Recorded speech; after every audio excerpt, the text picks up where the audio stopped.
Hey folks, this is Steven Universe Season 3, Episodes 18 and 19, Crack the Whip, and Steven vs. Amethyst. These were a very good couple episodes. Basically a two-parter. In the first part, the first part was basically just a cool action episode.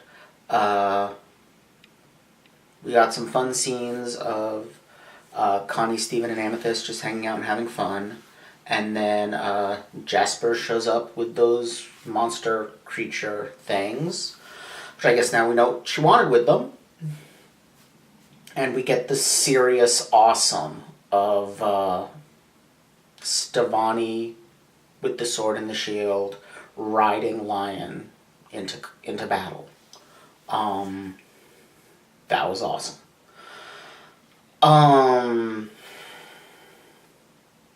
But before that happens, Amethyst kind of gets her butt kicked by Jasper. I really feel for her. Amethyst doesn't. Amethyst is not someone who tries, as we see in this episode. She's someone who's content to go with things as they are, and relies on her ability. And the problem is that is an unstable way to be. It is very common, and I speak somewhat from experience, kids who are, people in general, but especially kids, who are heavily praised for their ability, their talent, as opposed to their effort, it has some fairly negative impact. Namely that it results in this very skewed notion of how life works, and of how ability works, where basically it creates this expectation that something will either be easy the first time you try it, or you're no good at it, so there's no point in trying it at all. It eliminates any kind of in-between area, To quote another very good cartoon series, sucking at something is the first step toward being kind of good at something. And you lose that. And you become, so any failure, any setback becomes devastating because you have no capacity to deal with trying hard. I should say, not any failure. Any failure at the things you think you're good at becomes devastating, because if you don't have those, you have nothing to fall back on. Whereas if you've been praised for, effort, if you're someone who thinks of themselves as a person who works hard, then even if you fail, you can say, well, I can work hard. And that's not to say that failure doesn't hurt at all, but it's less devastating to fail at something you're good at, because you can say, well, I can still fall back on working hard at other things, or I can work hard and get better at this thing, so on. And on top of all of that, the stuff Jasper was saying to Amethyst about her being flawed, defective, it got to her. She's, I liked the reminder that she did know Rose, that Rose did tell her, that she was perfect the way she was. Because I think I was asking that? No. What I was asking in that previous episode was if she fought in the war, which I still don't know if we actually know the answer to that. Because, the war was like 5,000 years ago, and Rose died like 14 years ago.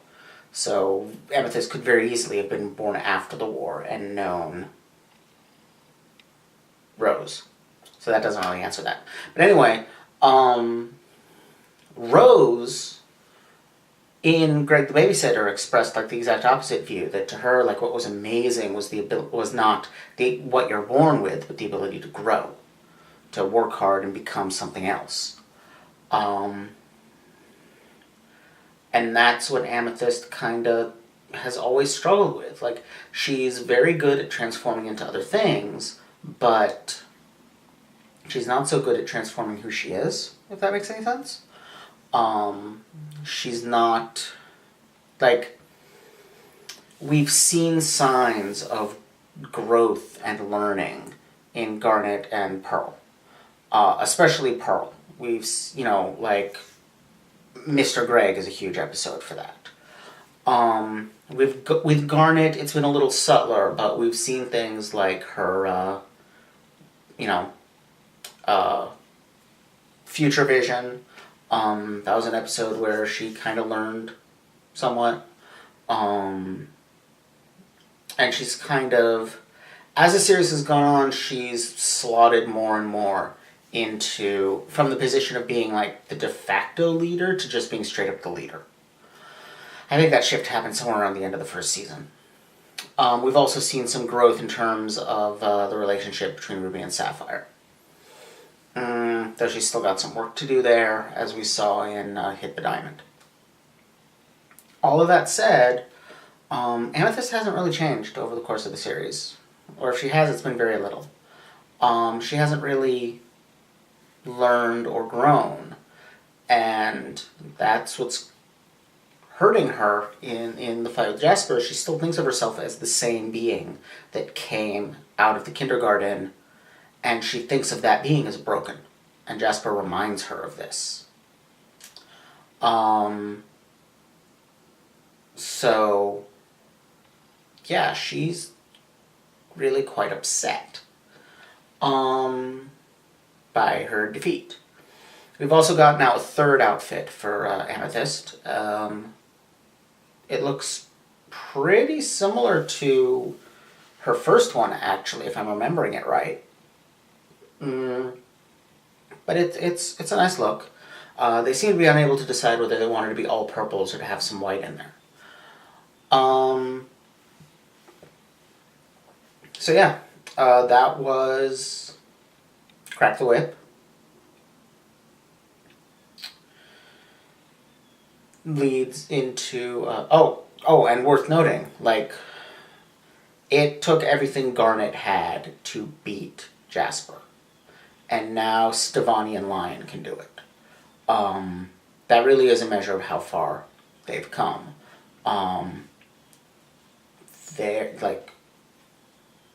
They pulled off something that previously only Garnet had done. It's pretty impressive. Anyway, moving on to the second episode, Steven vs. Amethyst, or Amethyst vs. Steven. I think it was Steven vs. Amethyst.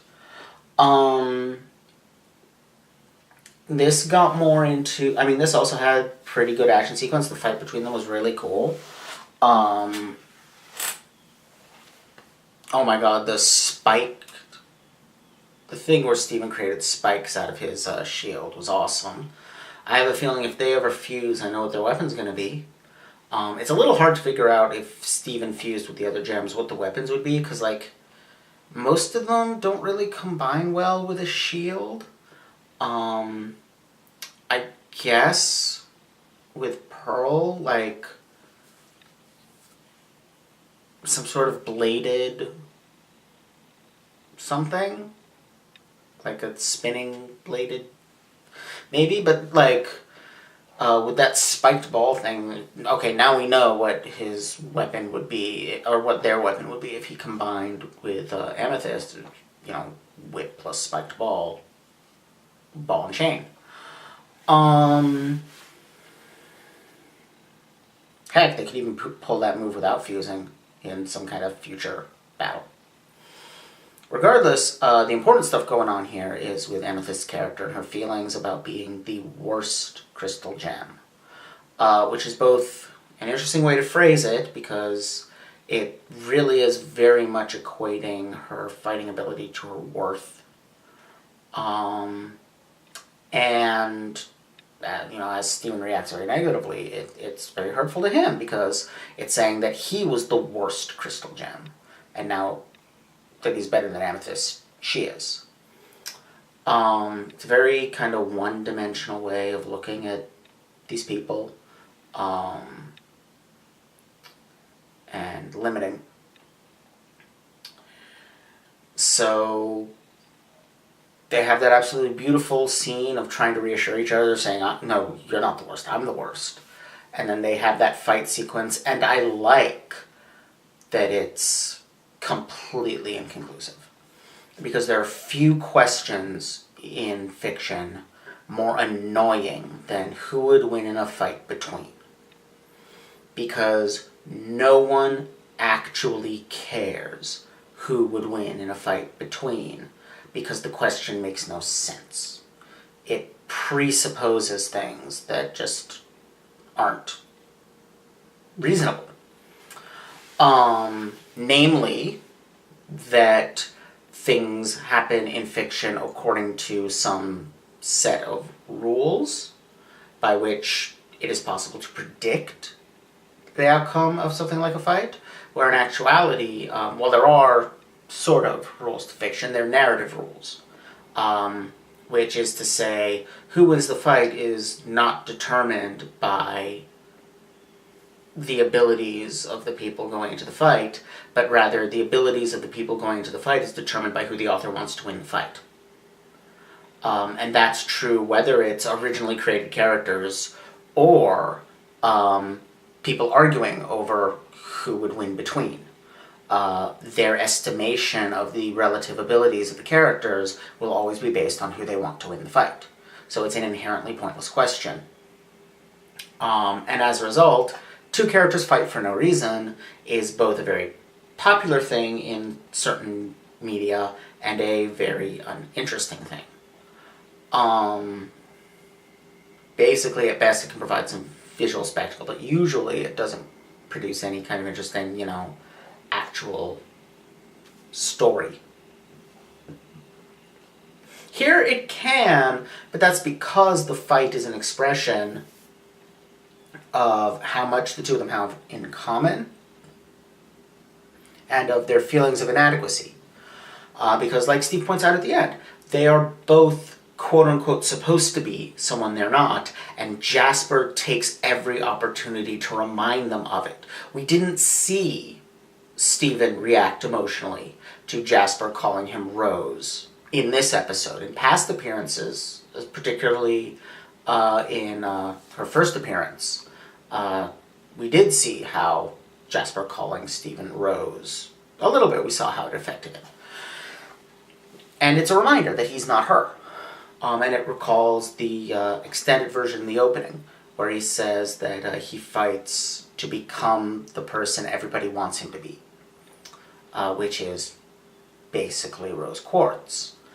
And I like him saying that he recognizes that he's not her. I hope they're taking this a direction where he starts to recognize that he isn't her, and that he starts kind of separating from that, and becoming less Rose Quartz Jr. and more his own person. Just as Amethyst, as we see in this episode, needs to grow past flawed quartz and grow towards being who she, truly coming to understand who she is. And it's right there, they're both, in a sense, flawed quartzes. They're both quartzes that came out quote-unquote wrong. Amethyst because she cooked too long, and Steven because he's essentially a quartz-human fusion-ish? Or something else entirely. I'm still not really clear on how he was made. Either way, he's something new, something that isn't a quartz. And, he's also much smaller than Rose Quartz was. In fact, it's one of the first things that Jasper said to him, was commenting on how small he is compared to what she expected Rose Quartz to look like. So again, lots of great Steven-Amethyst parallels that haven't been explored before and are interesting here. Because for both of them, they are not standard quartzes. And to Jasper, that makes them less than. But, and they're both, you know, she literally looks down on them because they're both smaller than a standard quartz. But why be standard? Why do you have to be standard? Why do you have to be held to someone else's standards? You know, amethyst is smaller than she's supposed to be. Well, as I love saying, whenever somebody uses, you know, supposed to be, in like a derogatory way, supposed to be is passive voice. You know, you are supposed to be this way. That is a passive sentence. Flip it around, make it active. Somebody supposes you're supposed to be this way. Well, who is that somebody? Why are you listening to their suppositions? Why should their suppositions have any bearing on you? You know, who is doing the supposing? And in this case, it's Jasper. And why should they listen to her? Why shouldn't they suppose who they are? Why shouldn't they decide who they're supposed to be? And yeah, I hope the show continues to kind of explore this angle. It's an interesting angle to take that really works to position Steven and Amethyst next to each other. I noticed I'm noticing in hindsight that a lot of the show up to this point was very much about paralleling Steven and Pearl and the absence of Rose Quartz in their lives. Now, I feel like with Mr. Grey, that's probably going to retreat into the background.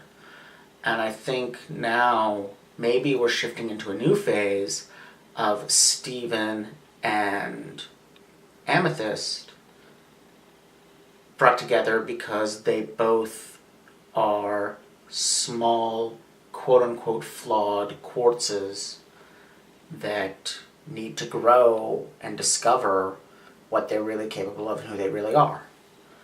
Which then leads me to speculate about, like, what would the parallels between Steven and Garnet be in a prospective third phase of all this.